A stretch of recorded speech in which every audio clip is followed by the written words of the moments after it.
Então vamos lá, né? Vamos dar continuidade então ao nosso estudo. Bom dia a todos, Maria, Flor, Marcinha, Maramiga, João Meme, Silvia, Diana, Sil, Zélia, Andrea, Dulce, Ligeirinho, Jandira, Fernando, Iranzinha, Gilda e Caradai. Então bom dia a todos, um grande abraço, vamos iniciar, vamos fazer a prece então, convidando a todos para elevarmos o nosso pensamento a Jesus e pedirmos a intuição do alto, os fluidos benéficos que produzem a saúde, o equilíbrio, a harmonia. Ajuda-nos, Senhor Jesus, no entendimento das Tuas palavras, dos Teus exemplos, ditas através dos evangelistas, essas palavras que atravessaram séculos e ainda chegam aos nossos ouvidos, chamando-nos para uma vida melhor, para uma atitude mais harmônica perante as leis divinas. Abençoa, Senhor, todos os irmãos aqui presentes nessa manhã, que todos possam receber em seus lares a radiância da Tua luz. Muito obrigado por tudo, Senhor. Que assim seja.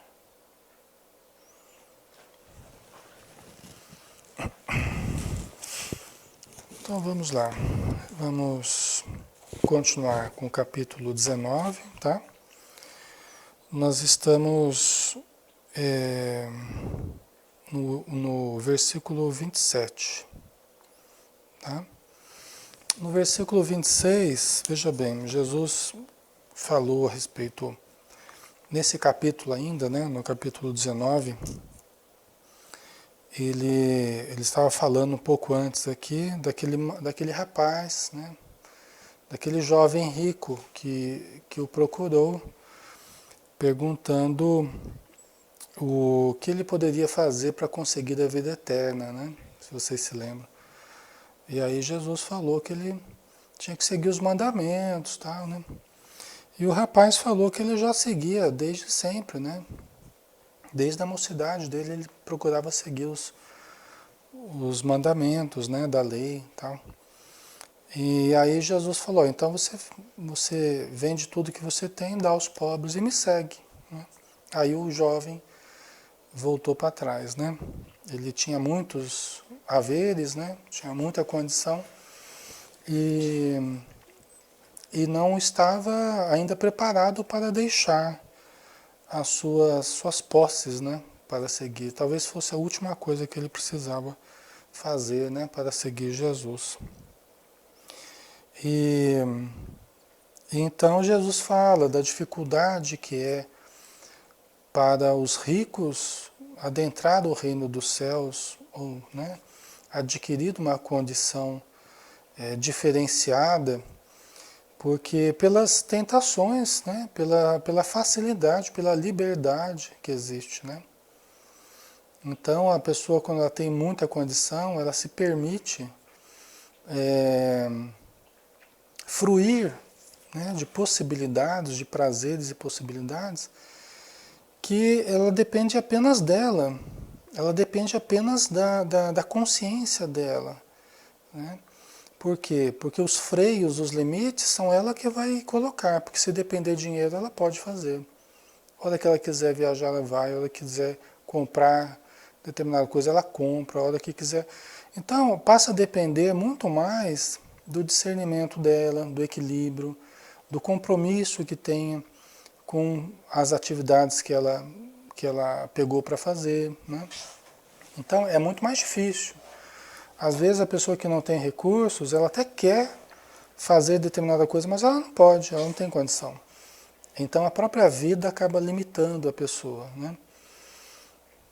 Então, né, Marcinha, fica difícil abrir mão, né? Então Jesus falava de uma dificuldade, mas não falava de uma impossibilidade, né? O Emmanuel até chama atenção para isso, né? O Jesus falava de uma dificuldade, não de uma impossibilidade. E até só resgatando um pouquinho, fazendo um retrospecto aí para contextualizar vocês, né? E até os discípulos disseram assim, Senhor, mas quem poderá salvar-se então, né? Quem poderá salvar-se, né? Se estava falando antes lá de adultério, de casar, de separar, e depois começou a falar desse negócio de dinheiro, né? Que é difícil. Então, Senhor, mas quem que poderá se salvar então, né? Não vai sobrar ninguém, né? Aí Jesus, olhando para eles, disse-lhes, aos homens isso é isso impossível, mas a Deus tudo é possível. Quer dizer, para nós, na nossa visão materialista, na nossa visão limitada, a gente acha as coisas geralmente impossíveis, né? Senhor, é impossível fazer tal coisa. Isso é impossível, não acredito, né? E muitas das coisas que a gente acha, que a gente julga serem impossíveis, não são impossíveis, né? São só além da nossa capacidade hoje de conceber. Mas se nós vamos ampliando a nossa capacidade de conceber, elas vão se tornando possíveis, né? Então, aí Jesus disse assim, né? Desculpa, aí no versículo 27. Então Pedro, tomando a palavra, disse-lhe, eis que nós deixamos tudo e te seguimos, o que receberemos? E agora os discípulos ficaram preocupados, né? Porque Jesus, né? Essa dificuldade toda para se salvar aí, então o Pedro tomou a palavra e perguntou, eis que nós deixamos tudo e te seguimos, o que receberemos? Né? Já que o moço rico lá não quis te seguir, não quis deixar tudo, nós estamos deixando, Senhor, o que a gente vai receber? Né? Sempre é a preocupação, né, do retorno, né? A gente é meio obcecado pelas gratificações, né? Pelos resultados, né? E Jesus disse-lhes, em verdade vos digo que vós que me seguistes, quando na regeneração o Filho do Homem se assentar no trono da sua glória, também vós assentareis sob 12 tronos, para julgar as 12 tribos de Israel. Né? Então vamos lá. Vamos resgatar aqui, né? Versículo 28. E Jesus disse-lhes, em verdade vos digo que vós que me seguistes, quando na regeneração o Filho do Homem se assentar no trono da sua glória, também vós assentareis sob 12 tronos, para julgar as 12 tribos de Israel. Né? Acho que aqui existe uma imagem, existe um simbolismo aqui, né? Que o que eu extraio daqui, sem a gente querer ser muito literal, né? Sem a gente querer ser muito literal, mas o que eu extraio aqui é a condição diferenciada que os discípulos terão, né? Por ocuparem essas possibilidades que Jesus, por aceitarem essas possibilidades que Jesus está dando para eles, né? A condição diferenciada que eles terão num mundo espiritual ou num planeta, num estágio do planeta mais avançado, né? A vida futura pode ser aqui na Terra, pode ser no plano espiritual, né? Para eles assumirem as posições de destaque, né? Posições de destaque, ele diz aqui, né? O Filho do Homem se assentar no trono da sua glória, também vós assentareis sobre 12 tronos, para julgar as 12 tribos de Israel. Né? É lógico que julgar dessas 12 tribos de Israel não dá para a gente levar literalmente isso aqui, né? Não se trata, a função dos espíritos não se trata apenas de julgar as pessoas ou de, né, de controlar as pessoas. Das funções dos espíritos, as funções deles são muito mais amplas, né, muito maiores, né? Mas aqui simbolicamente, né, a condição de destaque que os discípulos terão, mesmo sobre a raça, né, dos judeus, que eles consideravam a raça mais importante em termos religiosos, né? A que tinha herdado um passado de muita sabedoria, e realmente, né? Realmente no Antigo Testamento existe muita sabedoria, os profetas, as leis, né? Só que Jesus, na verdade, está falando das possibilidades de, de poder que os discípulos terão, mas com relação à humanidade inteira, né? Tanto é que hoje nós vemos os discípulos, aqueles que seguiram Jesus, como seres de fato diferenciados, né? Nós vemos ainda, nós estamos estudando aqui os evangelhos de Mateus, né? de Marcos, Lucas e João, que são menos Lucas, né? Que Lucas não conheceu Jesus, tá? Não conheceu assim, não conviveu com Jesus, né? Nem Marcos também não conviveu com Jesus, mas esses que estiveram mais próximos de Jesus, nós vemos como seres diferenciados, né? Não na criação, mas diferenciados pelas possibilidades que eles tiveram, né? Foram escolhidos por Jesus porque eles detinham possibilidades diferenciadas, né? E aí no versículo 29, Jesus continua dizendo: e todo aquele que tiver deixado casas, ou irmãos, ou irmãs, ou pai, ou mãe, ou mulher, ou filhos, ou terras, por amor de meu nome, receberá 100 vezes tanto, e herdará a vida eterna. Né? Olha que interessante, né? Então, todo aquele que tiver deixado, né, casas, irmãos, irmãs, pai, mãe, mulher, filhos, terras, por amor de meu nome, receberá 100 vezes tanto, né? Receberá multiplicado aí 100 vezes, e herdará a vida eterna. Né? Porque, pessoal, na verdade, quando a gente está no nível de entender a mensagem de Jesus e de abrir mão de todas essas coisas acessórias na nossa vida, para termos como referencial o que Jesus nos propõe, é porque nós já atingimos um nível diferenciado e nós estamos muito mais próximos já de uma condição superior de herdarmos a vida eterna. O que significa herdarmos a vida eterna, né? É a não necessidade de reencarnar mais, né? A necessidade de não, a possibilidade de não reencarnar mais, né? A possibilidade. Por quê? Porque o objetivo da reencarnação é atingirmos um certo patamar de evolução, de desprendimento, de amor ao próximo, de consciência. São os objetivos da reencarnação, de fraternidade, de caridade. Na medida que a gente demonstra já essa condição superior, passa a não haver mais a necessidade da reencarnação. Ah, mas ele não pode reencarnar nunca, nunca mais? Pode. O Jesus reencarnou. Francisco de Assis e tantos outros aí estão reencarnando, né? De tempos em tempos, a gente vê na obra do André Luiz, os espíritos dizerem que esse tipo de espírito ele não pode reencarnar antes de 500 anos. O prazo mínimo aí entre uma reencarnação e outra é de aproximadamente 500 anos.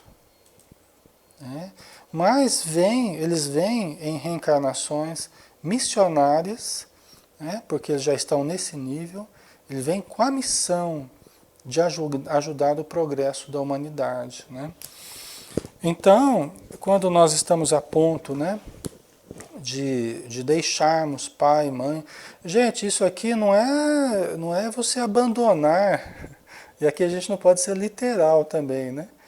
Não é você abandonar pai, mãe, filhos, não se trata de abandonar.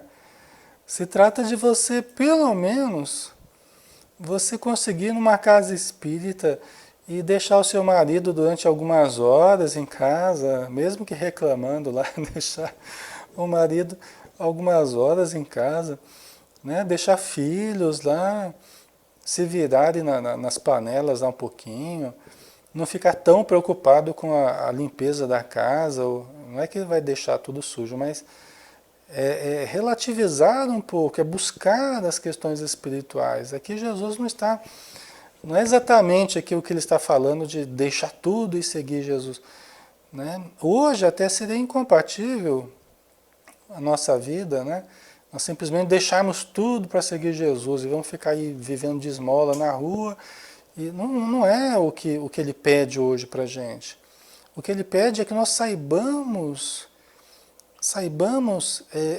às vezes diminuir um pouquinho o lazer para servir ao bem, né? Para não ficar só nos nossos prazeres, mas para gerar também o bem-estar para o outro, né? A gente abrir mão um pouco do nosso egoísmo para nós repartirmos um pouco do nosso tempo, não apenas com a família material, mas com a família universal. Porque às vezes a pessoa até consegue esquecer um pouco de si, mas fica preso à família. Não, a família, o almoço de domingo e não sei o quê, e fica naquela, né? Não faz mais nada a não ser cuidar da família, que nem a galinha com os pintinhos ali que fica o tempo todo. Né? Isso é bom até um certo ponto. Né? Isso é bom até um certo ponto. Cultivar a vida em família é bom até um certo ponto. Porque nós temos que lembrar que existe uma família maior, que é a família universal. É uma das coisas que nós precisamos aprender. Né? Que existe a família física, ok, mas existe a família universal. Né? E aí nós não podemos também esquecer da família universal. Senão a gente fica só naquela coisa meio obcecada de sangue, né, o brasão da família e não sei o quê. Né? E aí nós esquecemos da família universal. Tudo bem, você faz um encontro daqui, um encontro dali, a família, né? Isso tudo faz parte. Agora, quando começa a ser impedimento não tem, impedimento, quando começa a se tornar impedimento para você assumir algum compromisso, para você, né, realizar algum trabalho no bem, né, quando começa sistematicamente, eu não estou falando eventualmente é normal, faz encontro de família, faz um almoço no domingo, não tem problema, né? Não tem problema nenhum. Não tem problema nenhum isso. Agora, se sistematicamente os argumentos de não trabalhar, de não ajudar, são sempre esses relativos à família, ao marido, aos filhos, né? Aí porque alguma coisa já está, né, já tá complicando, né? A Maria é verdade mesmo, porque nunca a gente sabe até quando, né, Lê? Não vamos ter sempre ao lado. O que você fala, Maria? A família, você fala? Então, as pessoas, a família, a gente nunca sabe até quando a gente vai estar com as pessoas, nem com a família, né? E a gente não sabe até quando a gente vai ter a oportunidade de fazer o bem também, né? De ajudar, né? Então, na verdade, ele não precisa ter preocupação nenhuma, aflição nenhuma, desespero nenhum, porque todas essas possibilidades, se nós não exagerarmos em nada, está ótimo, né? A questão é a gente não ficar, né, vivendo só em função daquilo, né? Assim como a gente não deve ficar vivendo só em função das coisas espirituais. Nós não devemos. Agora, se a gente for analisar o quanto que a gente vive em função da família, do trabalho, do dinheiro, do lazer, e o quanto que a gente faz espiritualmente, a gente vai ver que é muito menor. A gente vai ver que é uma ínfima parte da nossa vida o que a gente faz, por exemplo, espiritualmente. É muito menor. Né? É muito menor. Se a gente for contar em termos de horas, né? Se nós formos contar em termos de horas, quantas horas a gente passa trabalhando, correndo atrás da subsistência, ou cuidando da família, e quantas horas a gente passa estudando, né, tentando fazer o bem, a gente vai ver que é muito menor. Né? Então é uma questão da gente equilibrar um pouquinho essas buscas. Né? Então, todo aquele que tiver deixado casas, ou irmãos, ou irmãs, ou pai, ou mãe, ou mulher, ou filhos, ou terras, por amor de meu nome, receberá 100 vezes tanto e herdará a vida eterna. que já estará no nível de não precisar mais reencarnar, né? Porém, muitos primeiros serão derradeiros, e muitos derradeiros serão os primeiros, né? Então aqui já uma frasezinha muito importante, né? Os primeiros serão os últimos, né? Muitos primeiros serão os derradeiros. Não está falando que todos os primeiros serão os derradeiros, né? Isso é importante, ó. Porém, muitos primeiros, muitos daqueles que estão em primeiro, serão os últimos, serão os derradeiros. E muitos derradeiros serão os primeiros. Isso aqui na casa espírita, a gente leva muito a sério isso aqui, sabe? Tanto que você vai fazer uma palestra, você vai fazer um estudo, o que acontece? Você vai estar lá na frente com o microfone, isso aqui, o que o pessoal vai fazendo? Eles vão sentando tudo lá no fundo, né? Vai sentando tudo no fundo. O pessoal não quer saber de ser o primeiro, só quer saber de ser o último, né? Porque Jesus falou que os últimos serão os primeiros serão os últimos. Então, pessoal, né, aquele negócio que Jesus falou de vai e se assenta no último lugar, né? Que Jesus falou, né? Vai e se assenta no último lugar, para que aquele que coordena lá a reunião veja que você está em último lugar e chama você mais para frente. A gente leva muito a sério isso aí. Pelo menos, eu gosto das pessoas que sentam próximas, sabe? Eu gosto, isso demonstra interesse. Para mim isso demonstra vontade de estar, sabe? Deixa eu prestar atenção, deixa eu ouvir direito, deixa eu ficar aqui perto. Isso me dá uma impressão boa, entendeu? Aí o pessoal que já vai sentando muito longe lá, fala, ixi, essa aí é a turma do fundão aí. Então, mas a pessoa quer sentar mais longe possível para a gente não ver a pessoa dormindo lá, né?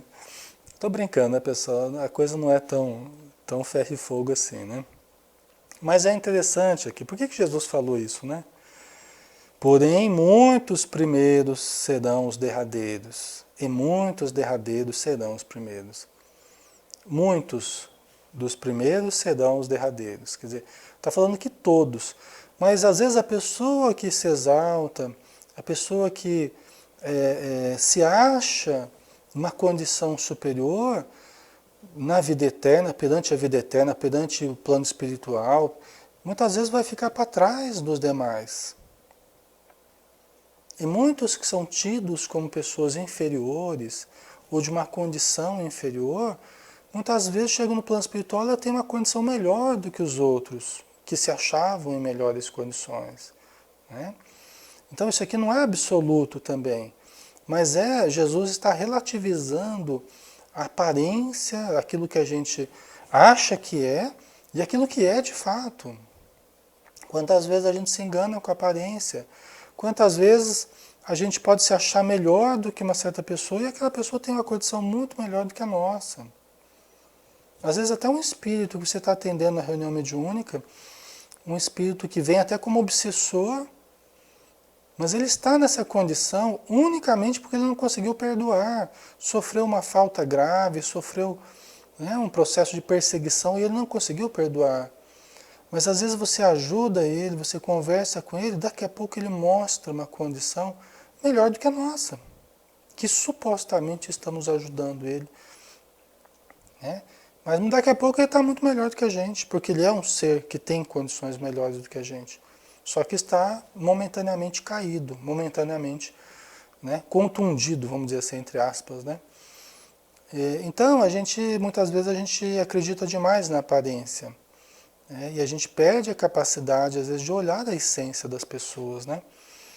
E nos nossos grupos sociais, nas nossas famílias, às vezes aquele filho que parece que está indo mais devagar do que todos os outros, às vezes é o que vai depois deslanchar mais. Às vezes aquele que você acha que tem mais dificuldade é aquele que depois vai ser melhor sucedido nos empreendimentos, não apenas financeiros, mas morais, intelectuais, sociais, né? E às vezes aquele que você depositava, aquele ali vai ser uma beleza e depois acaba não conseguindo deslanchar. É uma coisa interessante isso, né?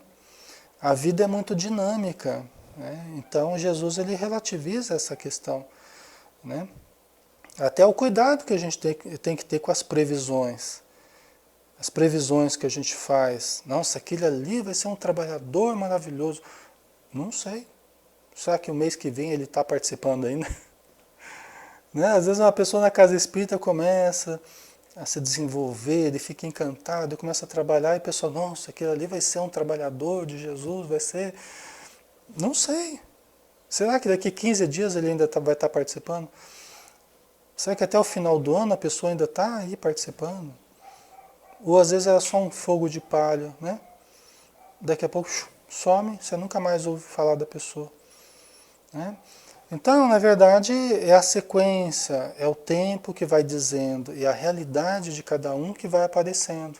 E às vezes aquela pessoa que você não dava, não apostava muito, de repente ela começa a mostrar um potencial que ela tem, uma capacidade de realização, de amor, uma flexibilidade no relacionamento, tal, que você vai ficando admirado. Puxa vida, a pessoa está mostrando cada vez mais uma condição diferenciada, né? Então isso é bem legal quando acontece, né? Então vamos para o capítulo 20. Porque o reino dos céus é semelhante a um homem, pai de família, que saiu de madrugada a assalariar trabalhadores para a sua vinha. Tá? O reino dos céus é semelhante a um homem, pai de família, que saiu de madrugada a assalariar trabalhadores para a sua vinha. E ajudando e ajustando com os trabalhadores um dinheiro por dia, mandou-os para a sua vinha.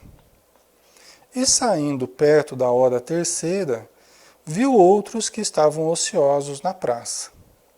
E disse-lhes, ide vós também para a vinha, e dar-vos-ei o que for justo. E eles foram. E saindo outra vez perto da hora sexta e nona, fez o mesmo. E saindo perto da hora 1/10, encontrou outros que estavam ociosos, e perguntou-lhes, por que estáis ociosos todo o dia? Disseram-lhe eles, porque ninguém nos assalariou.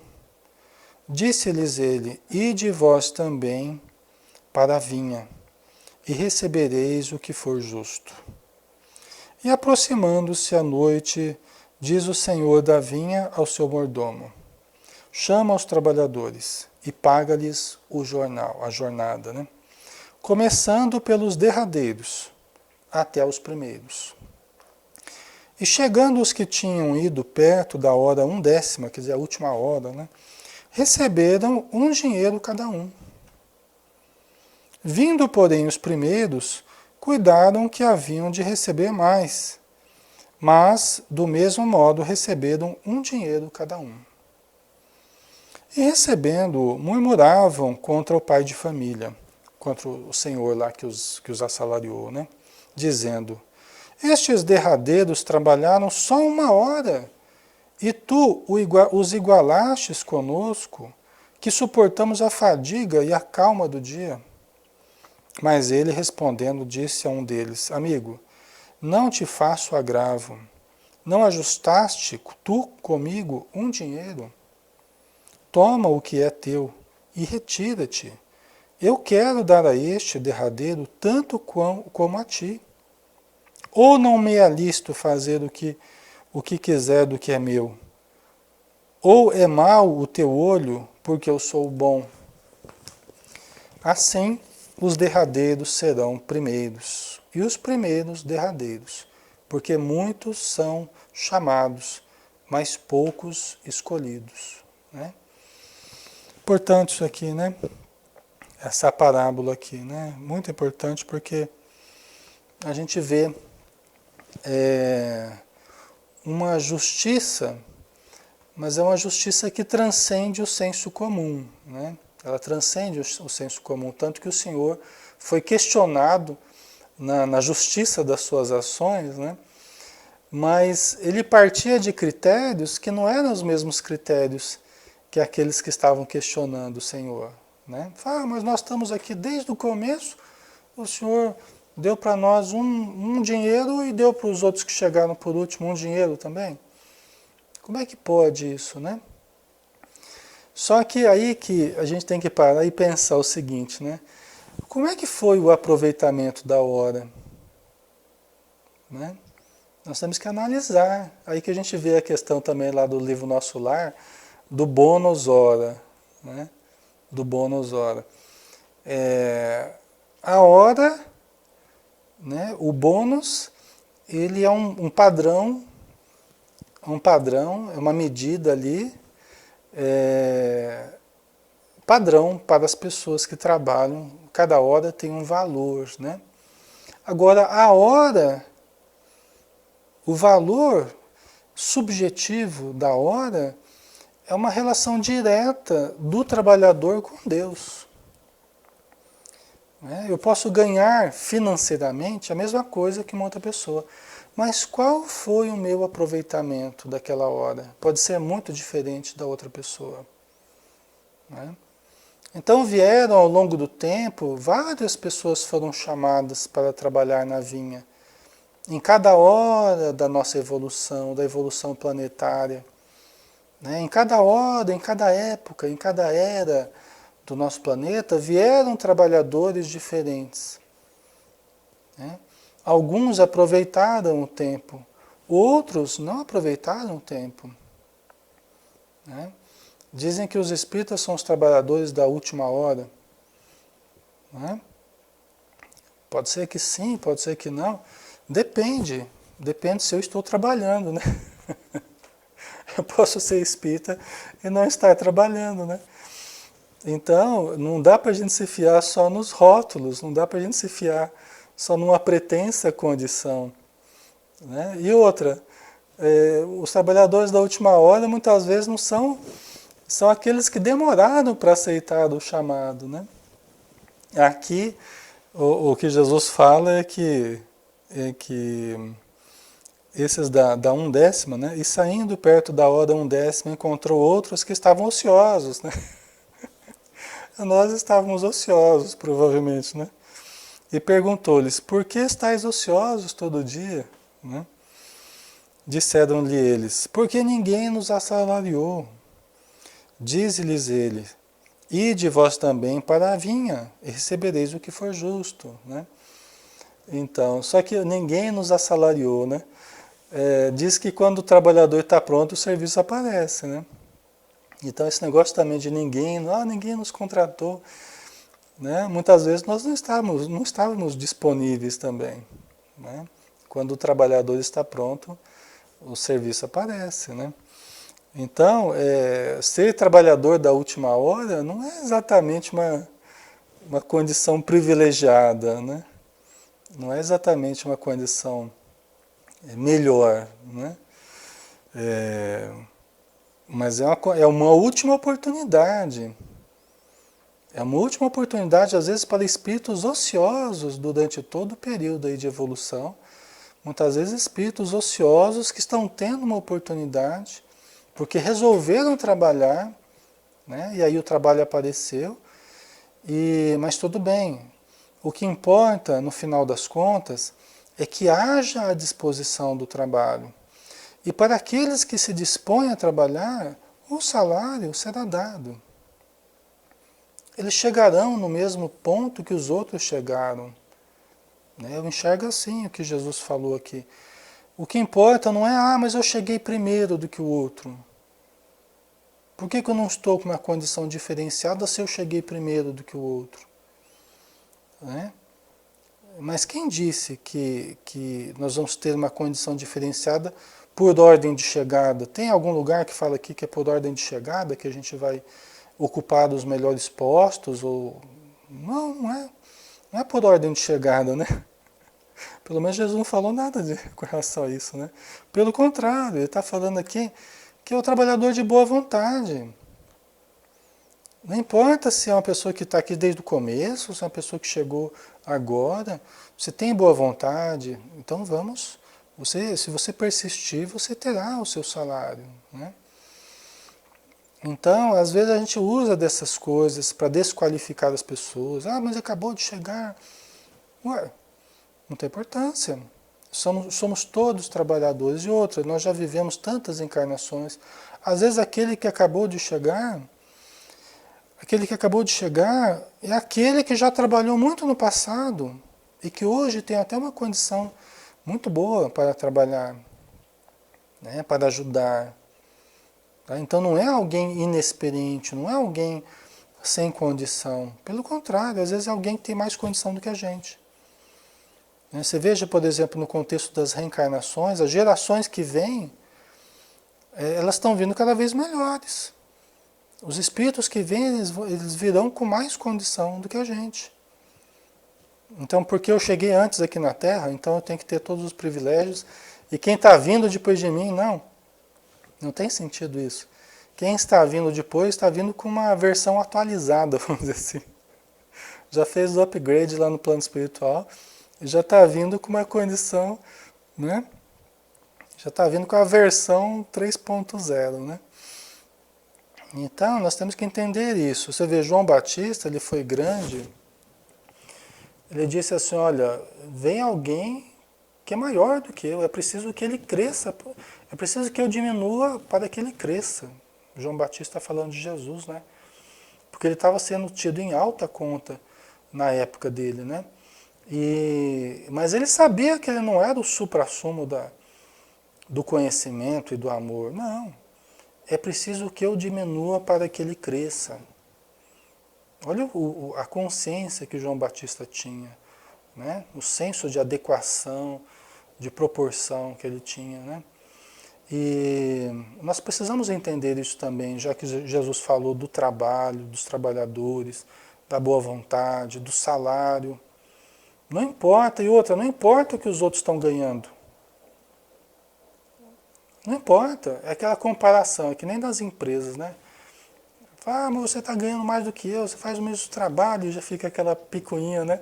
Entre os trabalhadores, e já vão conversar com o chefe lá, né? Aquele problema de salário, que é sempre um problema, né? E nós, o salário do outro não importa, o salário do outro é do outro. Né? O que importa é o que eu estou aprendendo com o meu trabalho, o que eu estou crescendo, o que eu estou desenvolvendo e o que eu tenho por desenvolver. Isso é o mais importante do que tudo, né? E o Senhor da vinha aqui, ele acaba dando as mesmas possibilidades, né, de rendimento, de melhoria, de aproveitamento para todos aqueles que tenham boa vontade. Né? Então, a Lúcia, né? Quem sabe voltaremos com mais boa vontade, né? É verdade, né? A gente deve conquistar, né, essa boa vontade progressivamente, né? Então Jesus ele fala isso de novo, lembrando, ele está reforçando esse pensamento. Os derradeiros serão os primeiros, e os primeiros derradeiros. Porque muitos são chamados, mas pouco escolhidos. Olha a qualidade do trabalho. Nós temos que apresentar uma qualidade diferenciada. Eu posso estar trabalhando há 30 anos, mas eu fiquei 30 anos estagnado. Fiquei 30 anos estagnado, praticamente não avancei. Eu assentei no meu posto ali de trabalho, seja ele qual for, profissional, espiritual, e eu estou só repetindo as coisas, sem aprendizados novos, sem autoaperfeiçoamento. Aí fala assim, mas eu faço isso faz 30 anos. Ué, mas isso não significa muito. Depende, o que você aprendeu nesses 30 anos? O que você melhorou nesses 30 anos? O que você se desafiou, você se aperfeiçoou nesses 30 anos? E às vezes uma pessoa que em 5 anos ela consegue avançar mais do que a gente em 30. E aí? Não é? Vocês entendem, pessoal? Então, Jesus está relativizando isso aqui, né? Os derradeiros serão os primeiros, e os primeiros os derradeiros. Porque muitos são chamados, mas poucos escolhidos. Poucos os que demonstram características distintivas de amor ao próximo, de qualidade no trabalho, de boa vontade real, né? Desprendimento, as várias qualidades que nós precisamos para sermos um bom trabalhador. Não ficarmos tão preocupados com o salário. É uma das coisas que eles mais procuram. Uma das coisas que os espíritos amigos mais procuram em nós é pessoas que não se preocupem tanto com o salário, com a recompensa. Pessoas que aprendam a fazer o bem pelo bem, e não o bem para isso ou bem para aquilo. Porque eu vou ganhar o reino dos céus, porque eu vou ganhar um bônus hora, porque eu vou não sei o quê. O que eles mais procuram em nós é que nós demonstremos que amamos o bem pelo bem. Amamos o bem porque nos sentimos bem fazendo o bem. Nos tornamos uma pessoa boa por fazermos o bem. É tão simples, né? Mas a gente ainda está muito preso àquele conceito da recompensa, dos castigos e recompensas. Então, eu vou fazer o bem porque eu vou obter tal recompensa. Ou eu vou deixar de fazer o mal porque eu não posso ter aquele castigo. Né? Eu tenho medo daquele castigo quando eu faço o mal. E aí os espíritos falam assim, olha, nós temos que superar as recompensas e os castigos. É fazer o bem porque é correto, né, Marcinha? Porque é certo fazer o bem. E é errado fazer o mal. Entendeu? Então, é aprender a discernir e amar o bem pelo bem. Né? Então, e deixar de fazer o mal, porque eu me sinto uma pessoa má fazendo mal. Né? Não é bom para mim. Tá? Então é isso, né, pessoal? Vamos dar uma paradinha aqui, nós vamos entrar em outro assunto, né? Já quase 9 horas. E nós já temos bastante material para a gente refletir, né? Aliás, né, se a gente for... A gente tem material para a vida inteira aqui, né? Para a gente refletir, né? Beijão, pessoal. Fiquem com Deus, tá? Obrigado aí pela presença e pela participação de todos, tá? Um abraço. Até mais.